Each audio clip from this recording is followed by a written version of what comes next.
Welcome to Matt Hampton.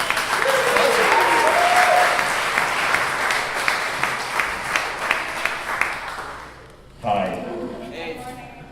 My name's Matt Hampton. I like long walks on the beach, apple pie, and science fiction movies. My turn-offs are, I don't know. Did that work for nobody? I'm like the one live one in the room this morning. All right. Raise your hand if you've met me. Wow, that's a lot of the room. Raise your hand if you haven't met me. Okay, put those down. Third question, bonus round. Raise your hand if you think the people that just had their hands up should meet me. That feels pretty good. That's a pretty good testament to the kind of person that I am. That sounds all right. Okay, so who is familiar with 100 Connections? Cool, few. We're getting around a little bit. So for those of you that aren't, let me give you the short, kind of brief version of this. Let's see. The Monday after July 4th, I quit my job. I left a job that I wasn't particularly happy with, and I decided I was going to do something that would make me happy. And what constantly came to mind from people was, Matt, you have a great network, you know a lot of people really like you. How'd you do it? I have no idea. I really don't. I have no clue. I had no good answer. I had a bunch of stuff I made up. It sounded really pretty, but deep down I had no idea how I did it. I just talked to people. It seemed natural. I don't know. So I went, man, that'd probably be a good thing to do. And it would definitely fill the gap on my resume. So let's go ahead and do something. So I launched a social experiment called 100 Connections, where I am meeting 100 people in 100 consecutive days and writing about it. If you're curious about it, there's a website listed at the bottom of the intro slide. That's where you can read it. All right, then give me the next slide. Let's have some fun with this. Some of you might recognize this fellow. He is not nearly as happy as the guy in front of you today. As I am aware, he is actually my evil twin. He is actually not me, he is me from a parallel world. That's me working financial services. I look really happy, don't I? Seriously. And one of the things I encountered a lot, because that is a business of meeting people and going out there and getting in front of people, is people who said they hated networking. So let's have some more audience participation. Show of hands. Who hates networking? Be honest. Don't lie, because I meet a lot of people lately. Right? A lot of people hate networking. So I asked why people hate networking. First question, right? Why do you hate networking? These are the responses. So take a minute and look at that, and just think about what actually resonates on that list with you. Right? I don't know about you, but the one that actually gets to my heart is I feel lonelier leaving than I did walking in. Wow. I know a lot of people. I've been coming to 1 Million Cups for over a year. I know a lot of people in this room. I know there are people that don't want you to feel that way leaving a networking group. But people did, pretty consistently. So I'm on day 17 of this project, and I've heard a lot of people tell me they hate networking. Very successful people that are out in the community, they're giving me these same responses. I hate networking. And if you look at my picture, I think it's pretty clear that I do too. My revelation around networking came from here at 1 Million Cups. I'm going to embarrass him for a minute. It came from John Stroud. We were doing a Fifth Wednesday connection, and I was sitting in a circle with a whole bunch of people, and we were going to give our elevator pitch. Those of you that have been here for Fifth Wednesday connections, you're familiar with it. And I was just out of Northwestern Mutual Sales School by 3 weeks. I was ready to go. I went, okay, my name's Matt Hampton. I help people make good financial decisions. My name's Matt Hampton. I help people make good financial decisions. 4 people in, somebody stood up, said, I'm so-and-so, I'm from Merrill Lynch, I help people make good financial decisions. He took my line. 6 other people after him took my line. So for those of you that might remember this moment, I was scribbling furiously on a pad. I was not paying attention to anybody. I was actually trying to figure out what I was gonna say to sound more original than I help people make good financial decisions. I don't remember what I said. I really don't. All I remember is when I sat down, really impressed with myself that I'd come up with a new line, I heard the voice of Thomas go, "What do you need?" Come on, we all know that voice. And I was immediately like the kid at school. I just went, oh, I screwed up. So I went with what I knew. I knew I needed someone to have coffee with me on Friday morning at 10 a.m. because I don't like being lonely. Clearly, I'm a guy who's meeting 100 people in 100 days. So John took me up on it. Made me aware that we weren't going to do any business, and I went, oh, well, a coffee on a Friday morning is better than no meeting on a Friday morning. And John and I have been buddies ever since, actually. It was like the start of a really great connection. It changed the way that I looked at this stuff. So knowing that, it was time to tell a story. All right, so let's get the next slide up. How do we make connections? Now this is 3 days after I quit my job at Sojourn Coffee Shop. I was waiting to meet a friend of mine, and I ran into this gentleman. This gentleman is Rodolfo Hilla. Here's the fun story about Rodolfo. Rodolfo knew me 18 years ago.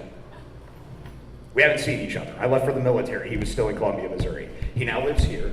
He remembered me. I don't look anything like I did, I assure you. When I was 20, I had hair, and I was cute and adorable. Now I'm kind of like Grizzly Adams' cousin. I assure you, I was not the same. But he heard me talking, and he recognized me. And we chatted. And I had to take a picture, because that to me was just like a sign that this was something I was supposed to be doing. How do you make a connection like that? That's a really magical moment that somebody from 18 years ago who has not seen you, and I'm not a public figure, recognizes and remembers a conversation with you and talks to you. So he had to do the story. So that's where we've got Rodolfo. Love that guy. Next slide. So this was telling the story.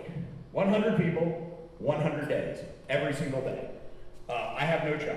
I'm living on my pension from the military, which is doing fine. I'm okay. We don't need to throw money up here. It's fine.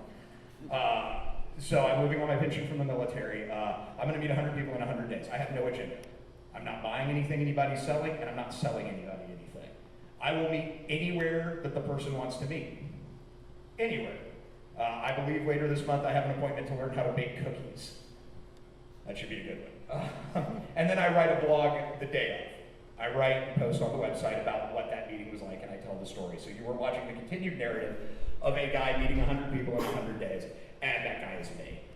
The gentleman in the picture here, this is one that I kind of put up. This kind of hit me in the heart. So those of you that know me know that I was a creative writing student about 175 years ago. This gentleman is Mike O'Donoghue. Mike was my mentor in college.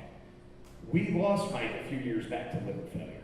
So the decision to go back to be a storyteller again was a really big one. Like, it really affected the heart. It was a deep and kind of emotional journey. So I wanted to put his picture up here when we talk about telling the story, because I would be remiss to say that the influence of my mentor and friend Mike was not a huge spiritual component of what I'm doing.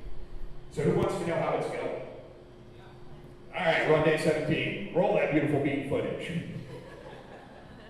Here's how it's going. You remember that guy from a few slides ago? Dude with the tie, looked really unhappy, didn't he? This is actually me, not my evil twin. This is me meeting my new friends. I have made 16 new friends. We talk, we chat, we bonded. Katrina in the upper left-hand corner, her and I both left jobs we weren't happy with, and kind of made the plunge into doing something that we didn't quite know how to do. Keely in the bottom left taught me that there could be beauty found in a really bad photograph, because it's a really bad photograph. I did it. Right? Mark Trigonopoulos, he and I have been coming to this thing for a while. We took some time to share some breakfast, to chat, to get to know each other, right? Next slide. Even more. Everybody on these slides touched me in some way. So when you meet people, when you make connections with people, right, I like to liken it to a stage play. Your curtains are closed, stage is set, and if you're meeting me, when I was in financial services, it was the Matt Hampton show. The Matt Hampton show is well costumed, it is well rehearsed, it is well set up. It is exactly what I want you to see when you meet me. And that's okay. But what I've learned is that the more interesting part is when the curtain parts back, even just a little, and then you get to see the pulleys, maybe some dirt on the floor, the old sets that we used to use. That's the good stuff.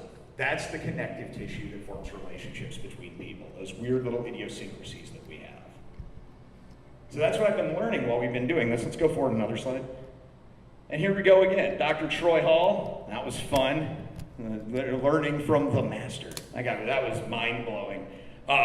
Rob Knight or Bobby Day, depending on who you're lucky enough to catch. I was lucky enough to catch both of them at the same time. Keating Norris, who is a guy who actually told me I love networking. And I went, oh, well, now we've got a conversation going. And Elena Lawson, who at the Animal Society, the Charleston Animal Society, where I went and visited and saw the work that she does and talked to her about, her story, her transition, her moving out. Because the reality is, when you talk to a human being and you get to know them, you become a custodian of their stories, right? You become a custodian of the stories of the person that's sharing them with you. So we always talk about this term connecting, and I think sometimes we can be even cynical about it.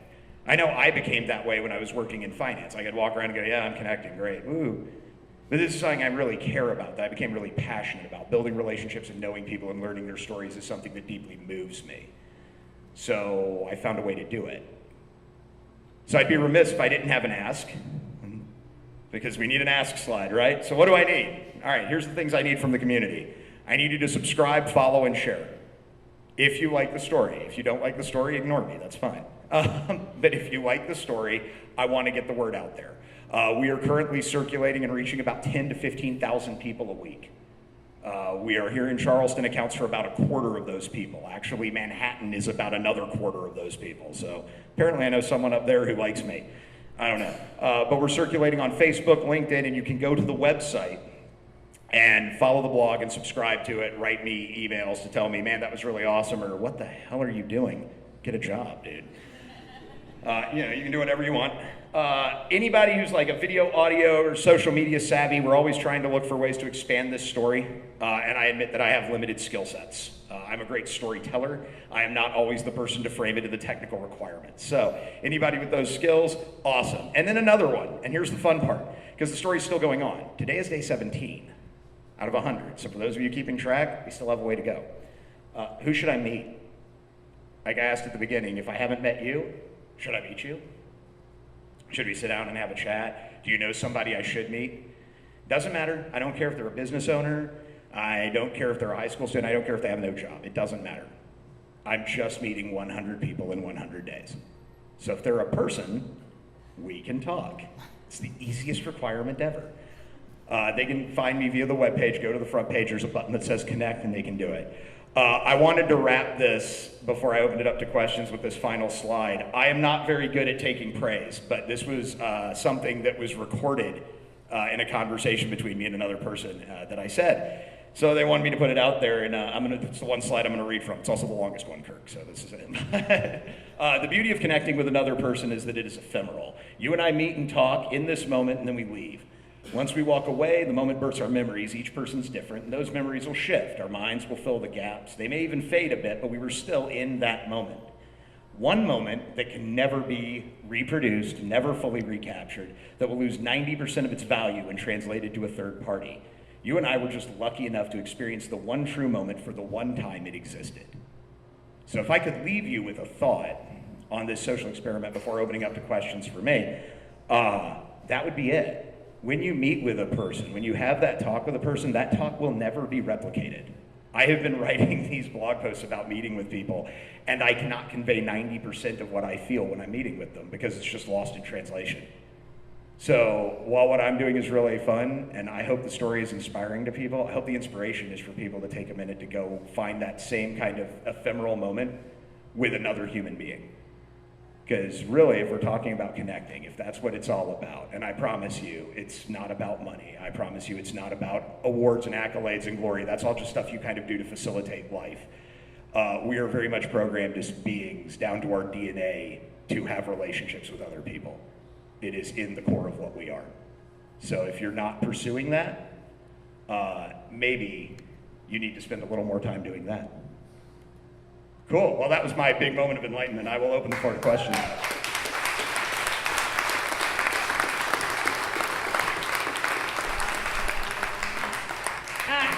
Got feeling good this morning, Matt. All right, we're going to open it up to Q&A. I already saw one hand over here. Uh-oh. Right back to grad school. Okay, Bill Trumbull from the Citadel. The obvious question, what happens after 100 days? Are you getting a job? Well, that's a really good question. So actually it was in a conversation with Diane Shaver who asked me, do you want a corporate job? And I went, well, if I'm being honest with myself, and she immediately cut me off and went, why would you not be honest with yourself? I went, okay, you got me. Touche. So no, actually after this, I'll be looking for the next story to tell. So this is the first story in a series of stories that I'll be looking at. I'll probably write a book about the experience with all the stuff that doesn't make the blog. And have a beer with my 100. So. All right, who else has some questions? I know there's going to be some.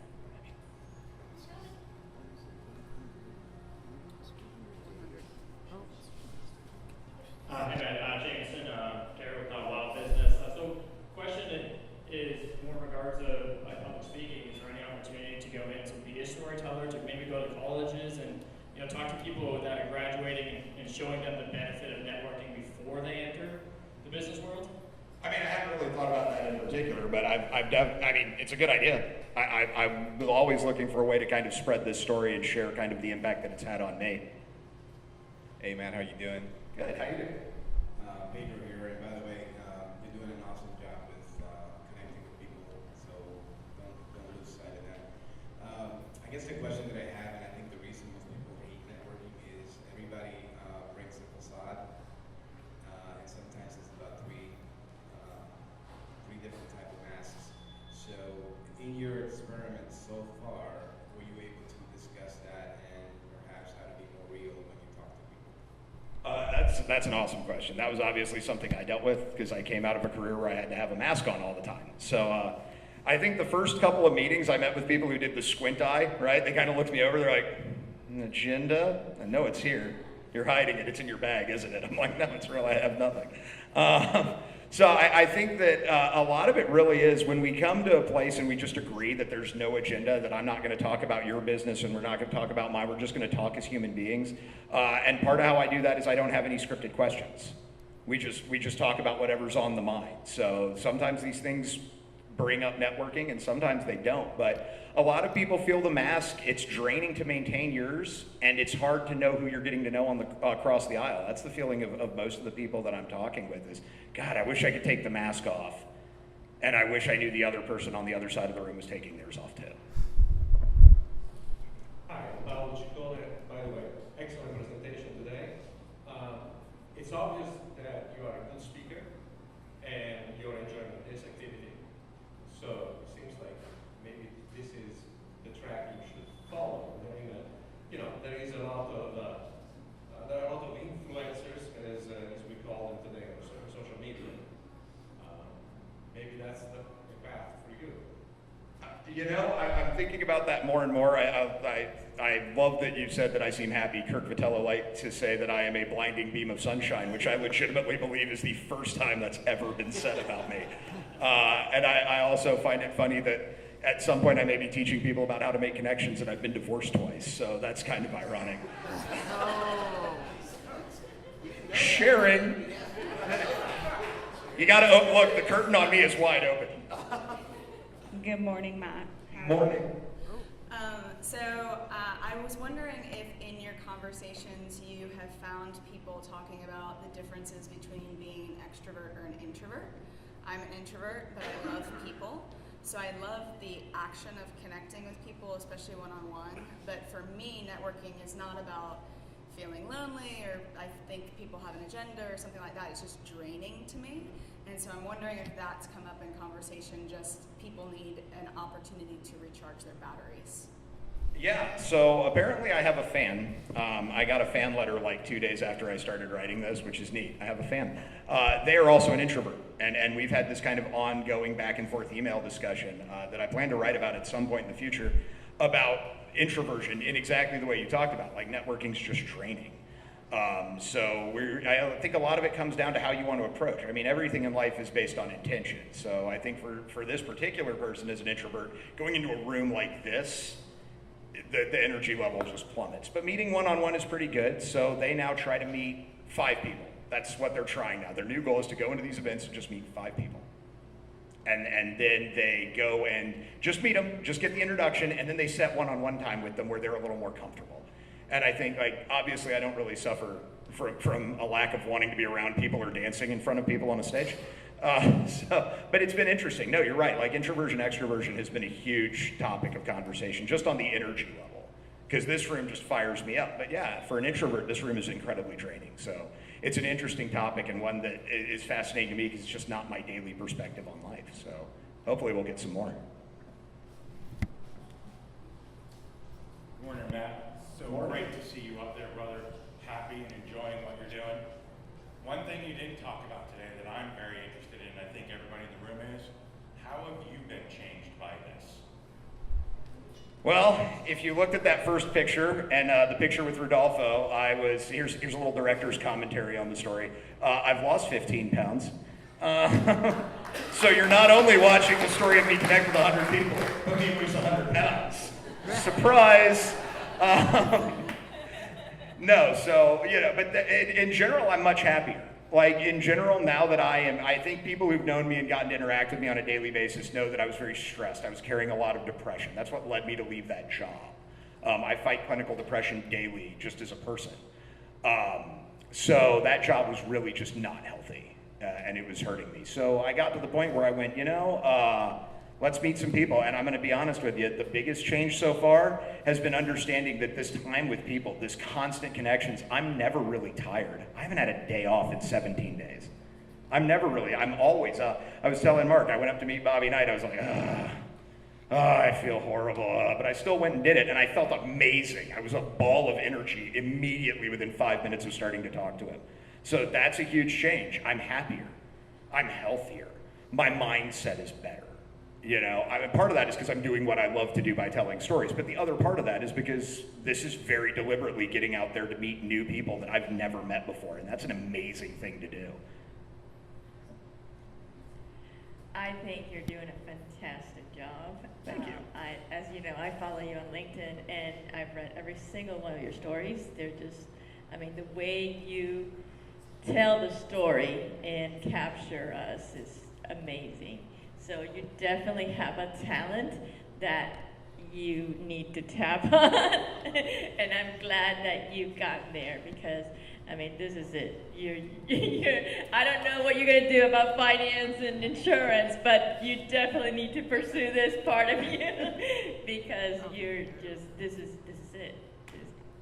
I encourage you to continue on and keep going. Thank you. That's awesome. I have a question. Yeah.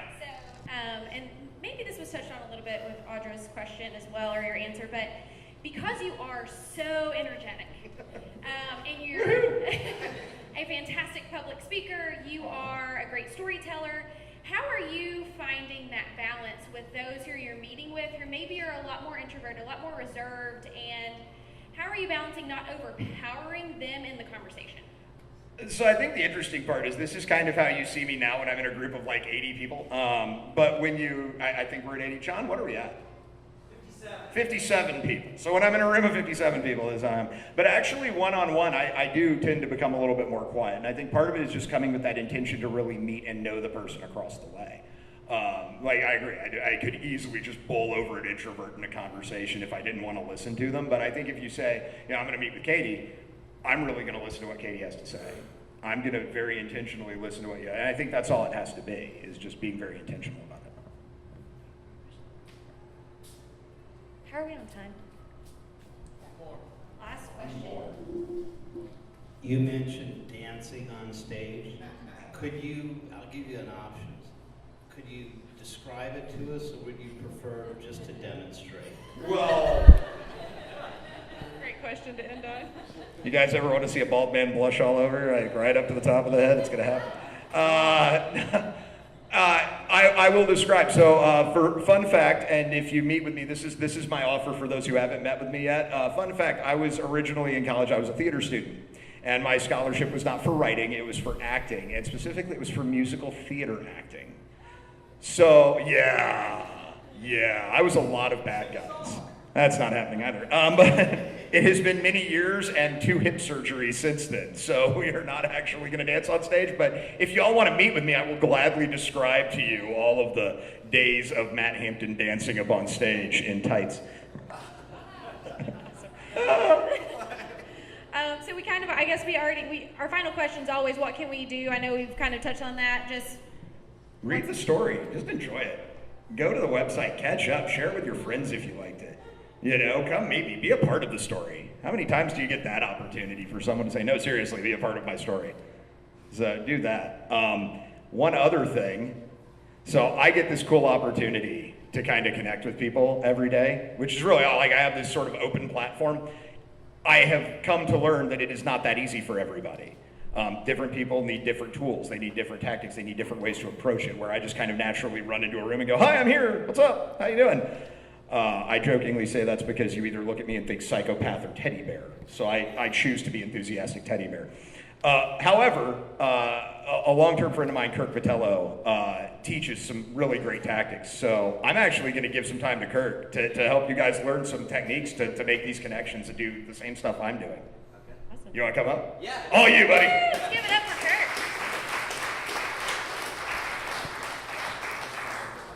Okay, so who's ever been involved in a conversation and you have no idea what to say? Raise your hand if you've ever run into that. Okay, what's that like? Tell me what that's like. Awkward. Okay, why is it awkward? Okay, why else? Why else? Why else is it awkward? Uncomfortable silence. Okay, why else?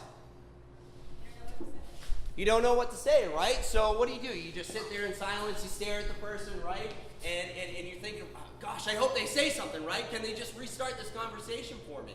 So, if we were able to learn a technique today that's going to help you avoid that situation for the rest of your life, is this going to be worth your time? Yes or no? Yes. Okay, so we're going to do that. Everybody push away from your desks a little bit and clear your hands. Okay, go ahead and do that for me.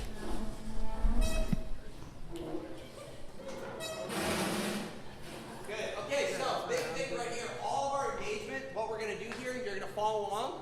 Make sure it's forward engagement, right? Nothing to the side. I didn't take an insurance policy out on today's session. I know we had them for previous ones, but not this one, okay? So, you're going to need to follow along with me and do the animations that I do, because if you don't, it's not going to work. It's not going to stick. But let me ask this question. How does our mind remember things? How do we remember things? Repetitions. I heard somebody said it begins with a P. Pictures, right? That's how we remember things. When I say the word pink elephant, what do you think? You think of a pink elephant. Does anybody think of the word P-I-N-K-E-L-E and so on? No, right? You think of a pink elephant. So we're going to use that to our advantage. And Eric, this gentleman over here, knows exactly what we're talking about because he just took the Dale Carnegie course with me. So, everybody put your hands out like this. And over the next 2 minutes, you're going to look at me like I got 3 heads, but I trust me, this is going to make sense in the end. I promise you, okay? So, we're going to start with a big brass nameplate, all right? What are we starting with? Big brass nameplate. Oh, gosh, this is going to be long. So, we need to raise the energy at least about 43 notches, all right? So, we have a big brass nameplate. Go! Big brass nameplate. Good. This nameplate is spinning through the air. Everybody put your arms like this. It's spinning through the air. And it smacks into a White House with a pink roof. What does it smack into? A White House with a pink roof. Good. From the top, we have a big brass nameplate. And it's spinning. And it into a White House with a pink roof. Now, out of the windows, chimneys, and doors come little kids on green tricycles. What comes out of windows, chimneys, and doors? Little kids on green tricycles. Good. Okay, now one of the kids, he's holding up his left hand. Everybody hold up your left hand. On that left hand, he has a giant white work glove. What does he have on that left hand? Giant white work glove. Good. From the top, we have a big brass nameplate. And it's spinning. And it into a White House. Good. What's coming out windows, chimneys, and doors? Kids. Yeah, green tricycles, okay? What hand is the kid holding up? Left. What's on the hand? Right. Okay, now on that giant white work glove, at the bottom it says Go State in blue letters. What does it say at the bottom? Go State. Good. Now he takes that white work glove and he wraps it around a toy airplane. What does he wrap around? Toy airplane. Good. Okay, now instead of propellers on that toy airplane are spinning tennis rackets. What's on that airplane? Spinning tennis rackets. Good. That's right. You get lost in the air. All right, so from the top we have a big brass nameplate. And it's spinning. And it into a White House pink roof. Okay, windows, chimneys, and doors. What's coming out? Kid on a green tricycle. Okay, holding up the left hand. Left hand. What's on it? White work glove. What does it say at the bottom? Go State. Good. Okay, what's he wrapped around? Toy airplane. Good. And then what's there instead of propellers? Spinning tennis racket. Good. Now, on the back tail end of that airplane is a flashing light. Everybody go like this, okay? It's a flashing light of no particular color. What is that flashing light? What is the color of it? No particular color. Okay. One more time from the top. We have a big brass nameplate. And it's spinning. And it into a White House. Good. Windows, chimneys, and doors. Left hand.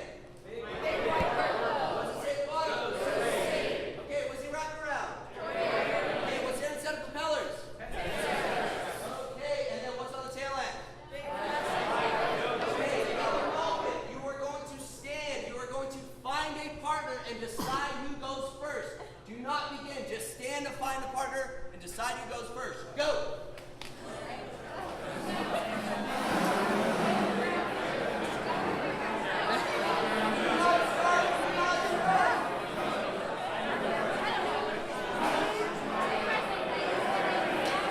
One, two, three, look at me.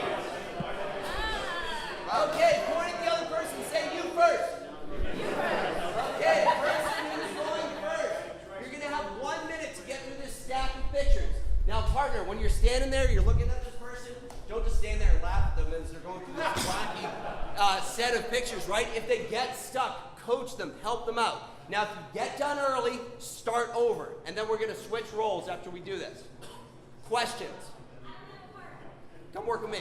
Does anybody else not have a partner? Okay, person going first. Ready? Go. Go ahead. You got it.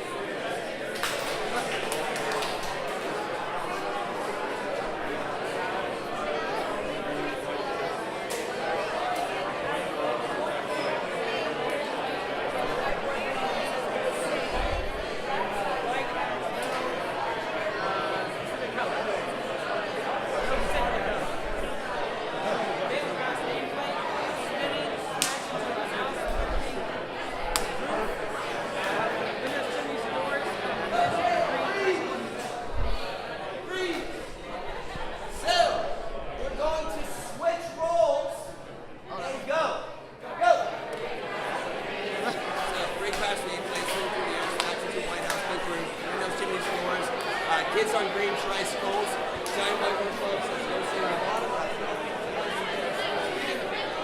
It smacks into a giant house with a pink roof, windows, doors, and chimneys, not a restaurant.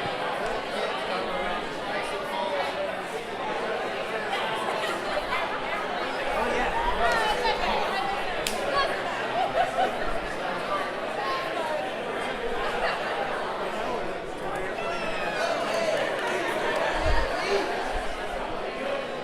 Everybody look up here, please.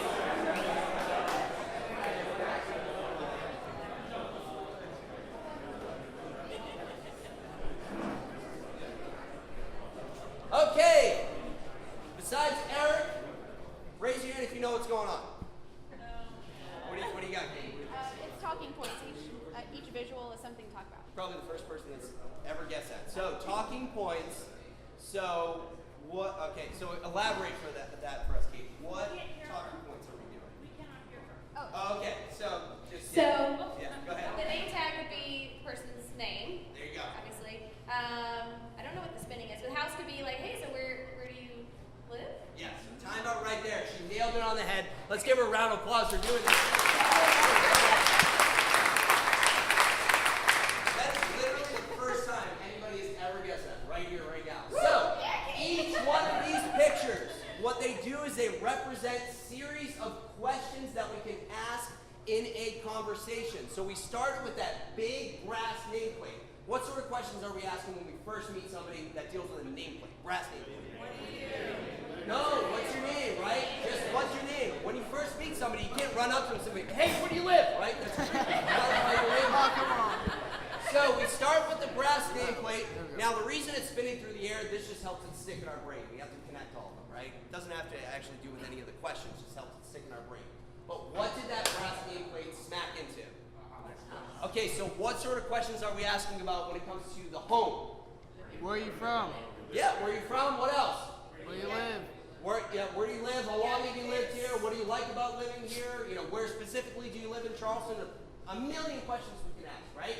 Next, what came out of the windows, chimneys, and doors? Kids. Okay, so questions about family. What questions are we asking there? How many kids? Wife, kids. Yeah, so real quick, when we're asking about kids, that's sometimes a sensitive subject for people. So when is it open book for us to ask about kids? If they bring it up, open book. Okay, but we can ask about, do you have family in the area? Did you grow up with family in the area? How big is your family? Brothers, sisters? Whole bunch of different questions we can ask. Next, we have the giant white work club. Okay, what sort of questions we asking there? What do you do? Good. What else? Getting there. The school one is the Go State one, right? What else? What other questions? What do you want to do? What do you want to do? Yes, you said that. John? Thank you, right? Sometimes people say, do you like your work, right? Somebody asked me, do I like my work? Ask me, go ahead. Do you like your work? I hate it. Oh my gosh, right? Where's the conversation going after that? What do you want to do? Right? So what's a positive way you can ask that? What do you like about your work, right? No matter what, there's something that everybody enjoys about their work. It might be leaving at 5 o'clock every day, but it's something that everybody enjoys, okay? Next we have to go safe. That's about school. Where'd you go to school? Did you play sports in school? Billion questions we can ask off of that. Next, what do we wrap the club around? Airplane. Okay, so what are we talking about there? Traveling. Yep, so what sort of questions? Hobbies, interests. Yep. Well, no, that's next, Eric. Hobbies and interests. But traveling, what sort of questions can we ask about travel? Where do you like to go for vacation? Yep. Trip you've ever taken? Yep. Where do you travel? Do you travel? What do you like to do? Yep. Next, we have the propellers that are tennis rackets. What are those? Hobby. Yes. Okay. So, what type of questions? What do you like to do? What do you do on your time off? Yes, exactly. What do you do in your free time? What do you do for fun? Okay. Let's see if Katie can get this one. There's only one other person has gotten this one, and it was a young woman in one of the college programs I taught in Boston about 3 years ago. So the flashing light, no particular color. What do you think that stands for? I have no idea. What's that? Like Might be. They might do something with their eyes when you ask them about this. flashing what grabs your attention. Getting there? In the back? Following up on something that they insinuated or talked about during that. Yes, very close. And then you had one more in the back? I was going to say your beliefs. It might be the person's personal beliefs. But what this really stands for is when you're asking a series of questions from somebody, and you ask that one question and their face just lights up, stay on that topic. Because that is something that somebody cares about. And people do not remember what you say in conversations, they remember how they feel. So if you make them feel important by talking about things that they care about, that's how you make yourself memorable. That's how you make a connection. Do we have time to practice this really quick with actual questions? Are we good with that? Wait, 2 minutes? Yeah, no. Well, we got to do connections anyway, so we can do it this way. Sound good? 2 minutes. Okay. All right. So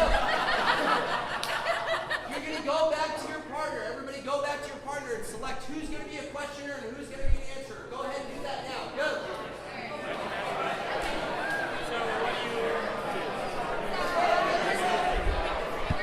Really quick directions. He's going to do this in 2 minutes. 1, 2, 3, blast off. Really quick directions, okay? Everybody up here, please. Really quick directions. Hey, everybody, real quick. Attention to the curve. Real quick. 2 seconds. Look up front. Everybody. Shut up. I'm just kidding. I'm totally joking. So, raise your hand if you're a questioner. Okay, questioners, this is not an interrogation technique, okay? Where do you live? Where are you from? What do you do for work, right? Don't freak people out, right? So your purpose is to find that flashing light. So you're going to build the questions off of the answers that you receive. If you get lost, you go back to these pictures, and that way you can restart the conversation. Answers, this is practice. Give the questioner something to work with. Don't just give them one-word answers. Give them a little bit of meat to work with. We're practicing this so we can get better at it. Are there any questions? Can we make stuff up? Make stuff? No. Tell the truth. Okay? So, you have 1.5 minutes. Go!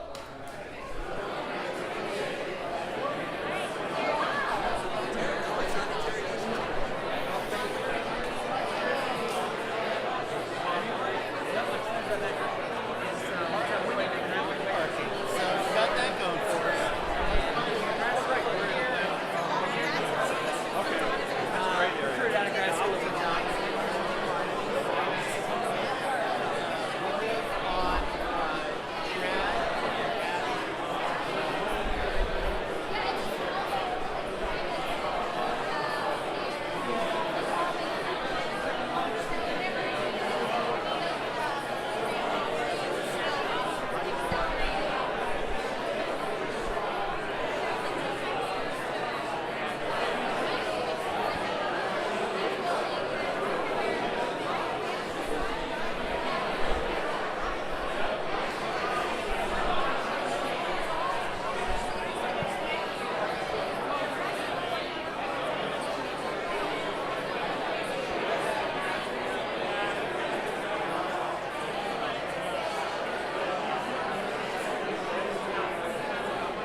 technique. So how do we make it natural? How do we make it conversational? Relax. Yeah, there you go. Relax. Send it out of order. Again, build questions off the answers that you receive. Don't stick to that timeline if it flows another direction. Exactly. Take it where the conversation's going to go. Now, when you were learning how to drive, where did they tell you to put your hands? 10 and 2, right? Okay, so when you stop short on the highway, when somebody stops short in front of you and you got to hit the brakes, where do your hands go? 10 and 2, okay? So what we just learned is our 10 and 2 for conversations. When we're in a conversation and we hit that moment of awkwardness, that moment of silence, the things we just don't know where the conversation can go, that's when we turn back to these pictures to help restart the conversation and take it in a new direction. We got it? Okay, thank you very much. Thank you, Kurt. Thank you. That was fun. That was great. That was wonderful. So we are out of time.